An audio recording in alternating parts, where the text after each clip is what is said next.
Ravi de vous retrouver dans Vous et Nous et de vous savoir de plus en plus nombreux à nous suivre. Au programme cette semaine, le portrait d'Antonia David Prince. Son amour des mots l'a amené à sortir Vulnérable, son premier opus. Ici aux États-Unis, on découvrira que le mois de juillet est aussi le mois de la crème glacée. Au Bénin, une initiative permet aux femmes de ne pas sombrer dans la pauvreté. Et comme d'habitude, nos segments ne manqueront pas. L'hashtag Vous et Nous et l'Anglais Express et aussi Edwige Assamoah sera de retour pour la rubrique À vos amours. Mais on démarre avec un reportage qui nous amène au Sénégal. C'est un rêve qui se réalise pour une soixantaine de jeunes basketteurs et basketteuses venus de 29 pays du continent africain. Ils ont tous moins de 17 ans et pendant 4 jours, ils ont l'opportunité d'être entraînés par certaines de leurs idoles.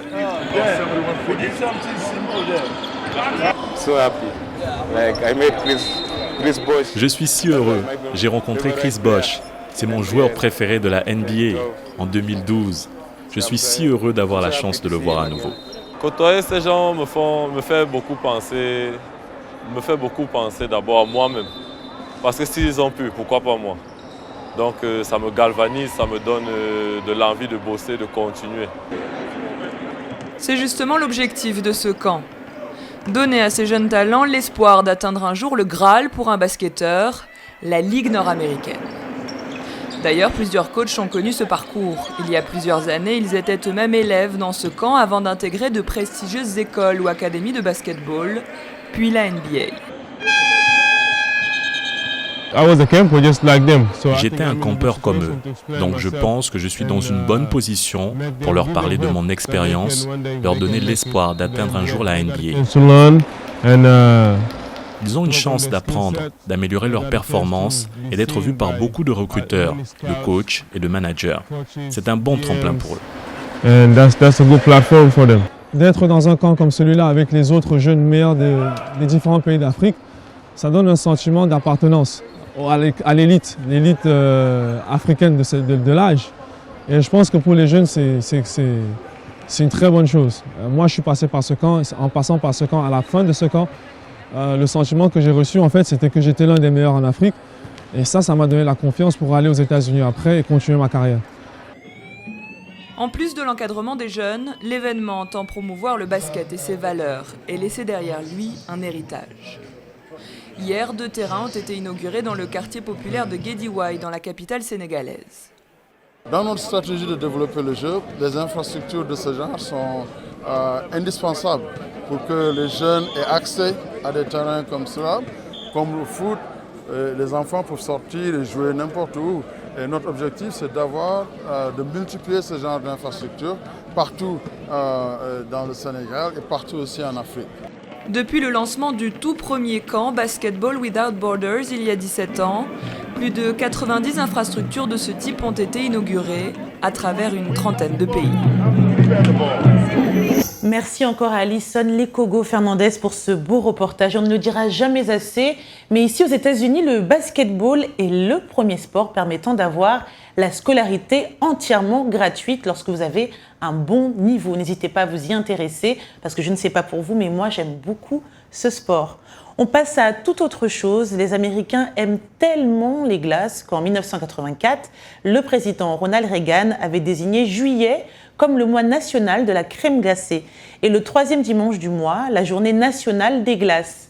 Karina Bafradian de VOA s'est rendue à Savannah en Géorgie pour goûter des glaces dans un salon légendaire qui fait le bonheur des amateurs depuis près d'un siècle. Le rang se forme tôt devant le magasin Leopold's Ice Cream à Savannah en Géorgie.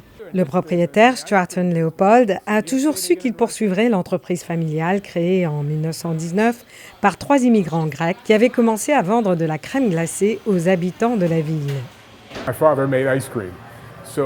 Mon père préparait de la glace sans arrêt. J'étais un enfant assez trapu. Je mangeais beaucoup de glace. Quand mes amis venaient, nous mangions tous de la glace. Ma mère était une cuisinière merveilleuse et les pâtisseries grecques étaient partout. C'était une vraie vie remplie de desserts. Mais le dessert sucré n'est pas la seule passion. Après avoir épousé une actrice, il est également tombé amoureux du cinéma et est devenu au fil du temps un producteur à succès à Hollywood. Léopold a réussi à combiner ces deux amours avec succès. Une partie du charme est d'être dans le magasin et de parler avec ses clients. Il fait si chaud, nous fondons tous. Alors nous avons décidé de venir chercher de la glace. Le chocolat, ils font toutes ces saveurs fantastiques, mais rien ne vaut le chocolat. Nous obtenons un pot gratuit tous les jours et j'en ramène toujours à la maison. De temps en temps, vous en avez un peu marre, mais c'est vraiment une bonne glace. Et il y a tellement de saveurs que vous pouvez toujours obtenir quelque chose de nouveau. Les murs du café reflètent ses nombreuses passions. Un appareil photo des années 50, des affiches des films sur lesquels il a travaillé, son favori, Mission Impossible numéro 3. Et il reste le bon ami de Tom Cruise. Quand je produis un film, nous expédions toujours de la glace là-bas. Alors les acteurs et tout le monde a de la glace.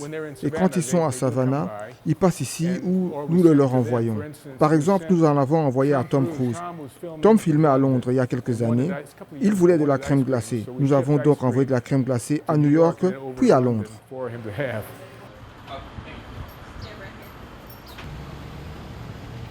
Bientôt, le café célébrera son 100e anniversaire. Et la plus grande question à laquelle Léopold doit répondre n'est pas de savoir comment gérer cette journée, mais qui prendrait en charge le commerce. Il n'a pas d'enfants et ses neveux et nièces ne sont pas intéressés à le reprendre. Une chose est sûre pour Léopold, cette personne doit aimer la glace autant que lui.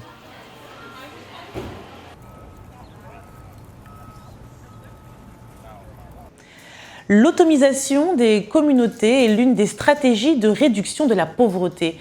C'est ce que l'on expérimente dans une localité du sud du Togo où la vannerie permet à la population de mieux vivre et de faire des projets d'avenir. Notre correspondante Kayi Lawson s'est rendue dans un canton de Vaughan. Voici son reportage. Nous sommes à Vaughan ou Gadomé, à environ 80 km au nord-est de Lomé. Dans une grande cour, une dizaine de vanniers sont à l'œuvre. L'osier, qui est considéré aujourd'hui comme de l'or dans la localité, n'était que de l'herbe nuisible il y a encore moins d'un an. Ce matériau prisé dans la vannerie fait le bonheur de tout un village depuis que la société Ten by Tree a ouvert les yeux de cette population sur son potentiel. Ten by Tree nous a montré comment on peut fabriquer des sacs et paniers avec de l'osier. Cette herbe, nous l'avions toujours considérée comme nuisible. Nous ne savions pas qu'elle a une si grande valeur. Avant, nous utilisions des herbicides contre l'osier, mais aujourd'hui, c'est notre allié contre la pauvreté. Avec l'osier, les artisans produisent des sacs et paniers qui sont achetés par la société Ten by Tree. Celle-ci les achemine ensuite vers les États-Unis. Ten by Tree a ramené des formateurs du Ghana pour les former premièrement et leur a garanti des marchés. C'est-à-dire, si tu fais, par exemple, 10 paniers par mois, Ten by Tree rachète tous les paniers. L'impact économique est vraiment palpable. Les gains tirés de la vente de ces paniers vous rend autonome après 3 ans. En quelque sorte, on vous sort de la pauvreté. À Vaughan ou Gadomé, la vannerie est devenue une activité premium et un canal pour sortir de la pauvreté et envisager un meilleur avenir. Cela fait environ 6 mois que nous avons commencé à travailler avec Ten by Tree et nos conditions de vie se sont nettement améliorées, loin de la misère que nous avons connue. Avec l'épargne, j'envisage de devenir une grande commerçante. Ten by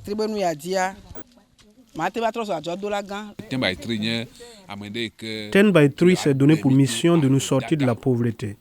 Mon rêve, c'est d'avoir ma propre ferme agro-pastorale et je pense que Ten by Tree m'aidera à le réaliser. La vannerie ne profite pas qu'aux artisans. Toute la communauté de Vaughan ou Gadomé en bénéficie, surtout les élèves. Ten by Tree vient d'ériger un bâtiment de 3 salles de classe dans l'école primaire de la localité et d'équiper le collège en table-banc. Kayi Lawson, de retour de Vaughan ou Gadomé pour VOA Afrique. On passe à présent à la question de la semaine avec l'hashtag Vous et Nous. Et cette semaine, nous avons demandé de quelle manière souhaitez-vous lutter contre la pauvreté, notamment pour les femmes sans emploi. Vous avez été nombreux à répondre, notamment Albert Zopi à Lomé au Togo. Qu'importe le travail tant qu'il est décent et honnête et qu'il provient du gré de la personne. Mabundu, Brel, Pointe-Noire, Congo, toutes les voies qui produisent de l'argent sont bonnes, le commerce en premier lieu, il y a aussi la couture et la coiffure. Elle qui a Trionix à Lubumbashi en République démocratique du Congo, la femme doit entreprendre pour s'en sortir. Dans le cas contraire, elle sera toujours dépendante de ses proches qui au final ne satisferont pas tous ses besoins et ceux de ses enfants. Charles Tchedjina à Cotonou au Bénin, tous les métiers sont possibles. Ça dépendra du désir et de la conviction de la femme en question. Vous avez beaucoup d'avis et n'hésitez pas à nous en donner sur notre page Facebook, sur le lien quand vous pouvez toujours le faire. Et c'est déjà le moment de prendre une courte pause. On se retrouve dans quelques instants pour faire la connaissance de notre invitée, Antonia David Prince. Et on parlera d'amour, bien sûr, avec l'une de nos rubriques. À tout de suite. Vous et nous part to English Time avec Michel Joseph qui, comme à l'accoutumée, démarre cette seconde partie pour la leçon d'anglais. C'est Anglais Express. Bienvenue à l'Anglais Express. Les verbes used to et would. Used to et would, ça veut dire avoir l'habitude de faire quelque chose. Et les deux décrivent une action à répétition dans le passé. Trouvons les exemples pour le mode d'emploi. When I started working here, I would go to the coffee shop every day. Ou bien, when I started working here, I used to go to the coffee shop every day. Donc, quand j'ai commencé à travailler ici, j'avais l'habitude de me rendre au café tous les jours. Et dans ces deux cas, would et used to s'emploient de la même façon et il n'y a pas vraiment de différence. Et pourtant, il y en a des différences entre les deux. Les voici. On emploie l'expression would lorsqu'on commence la phrase avec un moment spécifique. Par exemple, every Monday, I would go to the gym. Tous les lundis, j'avais l'habitude d'aller à la gym. At 10 o'clock in the morning, I would take a break. À 10 heures du matin, j'avais l'habitude de prendre une pause. In the afternoon, I would make myself a cup of tea. Dans l'après-midi, j'avais l'habitude de me préparer une tasse de thé. On the weekends, I would go shopping. En fin de semaine, j'avais l'habitude de faire des courses. On emploie uniquement used to avec les verbes to be, c'est le verbe être, to think, le verbe penser, to feel, le verbe sentir, to see, le verbe voir, ou bien to understand, le verbe comprendre. Par exemple, my office used to be across from the coffee shop. À l'époque, mon bureau se trouvait en face du café. I used to see you every day. J'avais l'habitude de te voir tous les jours. I used to think a lot about music. J'avais l'habitude de penser beaucoup à la musique. I used to understand Spanish. Il y a une époque, je comprenais l'espagnol. Et vous? Used to? Would? Allez-y, pratiquez. Et voilà pour l'Anglais Express. Merci Michel. Vous pouvez retrouver toutes nos leçons sur notre site voafrique.com, rubrique Vous et nous. On retrouve à présent la rubrique À vos amours avec Edwige Assamoah.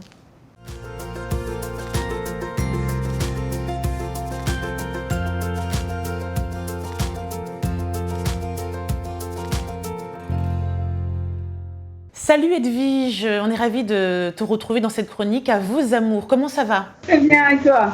Je vais bien. De nombreuses questions très intéressantes. On a même une femme qui a posé une question. Il s'agit de Théodora Agboxi qui est à Cotonou au Bénin. Elle demande pourquoi il est courant que les hommes ayant été soutenus par leurs femmes les abandonnent pour des femmes qu'ils vont entretenir. Alors, elle pose une question très sensible et qui parle en fait, qui est en question, en relation avec la construction du couple. Et c'est vrai qu'il est courant de voir ce genre de phénomène où les hommes qui ont été soutenus par leur épouse s'en vont voir entre guillemets ailleurs et entretiennent des femmes souvent beaucoup plus jeunes. Maintenant, il faut aussi dire que les femmes, souvent si elles se font abandonner par ces hommes, elles abandonnent aussi leurs hommes de manière sentimentale. Et cette femme pose une question quand elle dit entretenir, c'est-à-dire que tout ce que la femme ne fait plus, ce côté sentimental, ce détournement sentimental, l'homme le sent. Et je voudrais juste revenir un petit peu à la notion au niveau des femmes, qu'une femme, certes, on est femme, on est épouse, on est mère, et souvent, et trop bien souvent, les femmes qui deviennent mères restent au statut de mère et elles deviennent des mères pour leurs hommes. Et c'est pas ça que les hommes cherchent, ils veulent retrouver leurs femmes. Donc, faut pas qu'elles oublient leurs deux statuts en fait, c'est ça, faut qu'elles restent mères tout en restant femmes. Voilà, alors 3 statuts, c'est-à-dire être femme, épouse. Souvent, elles font très bien leur rôle d'épouse et de mère, et elles s'oublient elles-mêmes en tant que femmes. C'est ce qui avait plu à leur homme au départ. Eh ben, le message est passé, hein. La faute est un peu des deux côtés. Alors, il faut que les femmes ne se laissent pas oublier en tant que femmes, et les hommes restent quand même assez loyaux vis-à-vis de leurs compagnes. On a une question donc qui nous vient du chat de Guillaume B. Valentin, à N'Djamena. Il parle de l'amour sans mariage ou le mariage sans amour, cela veut dire quoi? Et il demande également comment vivre avec son partenaire sans rapport sexuel. Donc, lui, il pose aussi la question, encore une fois, du projet du couple et de ce qu'est la construction du couple. C'est-à-dire, un mariage sans amour, qu'est-ce que ça veut dire? C'est un mariage avec intérêt. Tout simplement, c'est un mariage pour lequel nous avons des intérêts communs, ou bien la famille a des intérêts communs. On va dire c'est plutôt un mariage économique. Un mariage pour lequel, en gros, il y a de l'amour, mais on ne va pas se marier, c'est-à-dire que là, c'est la notion d'engagement. Parce qu'une fois qu'on se marie, c'est un acte solennel où est bien décrit les règles à respecter. Et à ce moment-là, il faut se poser la question de mon engagement vis-à-vis de mon partenaire. Merci pour cette réponse. On a une question qui nous vient de Kinshasa, en République démocratique du Congo. C'est Salomon Mikundu qui la demande. Pourquoi les femmes pensent souvent que c'est l'homme qui porte le bonheur dans l'amour? C'est une question assez générale. Je dirais que on va prendre juste la définition du bonheur. Le bonheur est l'état de pleine satisfaction. Et je citerai juste une petite citation vietnamienne qui dit que si la femme, c'est le fondement d'une maison, l'homme est son toit. Donc, tous les deux sont complémentaires. Chacun apporte de la satisfaction. Chacun apporte ses qualités, ses compétences, ses capacités. Maintenant, la femme, elle a besoin, traditionnellement, on va dire dans les fondamentaux, d'être protégée, d'avoir un toit solide. Et l'homme, il a besoin de venir se sentir bien dans son foyer. Donc, si tous les deux arrivent à avoir ce rôle, on va dire complémentaire, tous les deux auront du bonheur. Merci beaucoup Edwige. En tout cas, vous avez été nombreux à poser vos questions et vous pouvez déjà en poser pour le mois prochain car on retrouve Edwige chaque mois et je sais que vous aimez beaucoup parler d'amour sans tabou. Merci encore Edwige. Place à présent à notre rubrique Actualité. Wyclef Jean, ex-membre du groupe The Fugees, a composé une chanson à la gloire des jeunes qui mènent la révolution au Soudan. Son single Nubian's Queen, qui veut dire reine de Nubie, salue avant tout le courage des femmes soudanaises. Rappelons que ce sont elles qui étaient mises en première ligne des manifestations qui ont fait tomber le président Omar El-Béchir. Le chanteur haïtiano-américain qui revendique haut et fort ses origines africaines reprend dans sa chanson des slogans de la Saoura, révolution en arabe, scandés par celle que l'on appelle Candakas, à l'instar des reines de la Nubie antique. Wyclef Jean, suivi par des millions de personnes sur les réseaux sociaux, appelle tous ses fans à soutenir la cause des Soudanais en quête de démocratie. Et il a rappelé combien la musique est un excellent moyen de faire passer des messages. Direction Abidjan à présent pour retrouver Antonia David Prince, une artiste d'origine togolaise qui fait aussi passer des messages par la musique.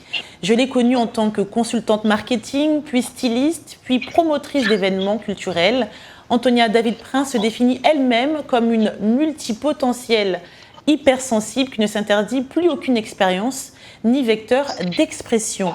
Aujourd'hui, c'est son amour des mots et son parcours qu'elle souhaite partager avec Vulnérable, son premier album qui réunit 7 musiciens. On est ravis de vous avoir. On sent vraiment dans votre musique un besoin de vous exprimer et on sent aussi une certaine mise à nu. Est-ce que vous pouvez nous expliquer un peu le cheminement qui vous a amené à faire Vulnérable ? Pour faire court, c'est un peu un hasard, mais comme vous le disiez tout à l'heure, je m'exprime, en tout cas de façon artistique, depuis quelques années maintenant. Donc j'ai été styliste il n'y a pas longtemps et puis j'ai toujours écrit.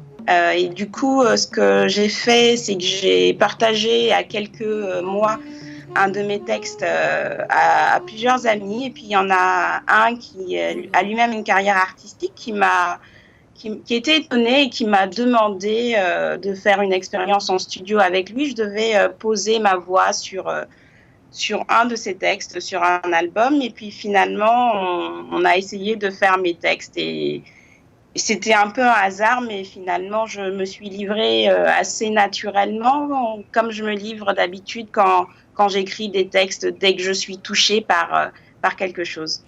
Alors, vous fredonnez très peu dans cet album. Votre voix est parfois à nu. On entend comme du spoken word, comme on dit ici, du slam. Et vous êtes accompagné d'excellents instrumentistes. Comment définissez-vous votre musique ? La doucereuse chimère du conte de fées. Drunk in love. Pour moi, c'est un peu du blues. C'est du blues, c'est de la saudade. Et puis, tout simplement, c'est un recueil de textes qui est mis en musique, un recueil de textes poétiques qui est mis en musique. Donc, c'est vraiment ma voix, mon expression, accompagnée par des artistes formidables. C'est la nuit qui réveille les étoiles. Vous avez dit tomber, mais jamais s'arrêter, car la vie est faite de hauts et de bas. Est-ce que c'est aussi un peu ça, votre vision de la vie ? Tout à fait, c'est mon motto, comme on dit, c'est vraiment ma façon de voir les choses.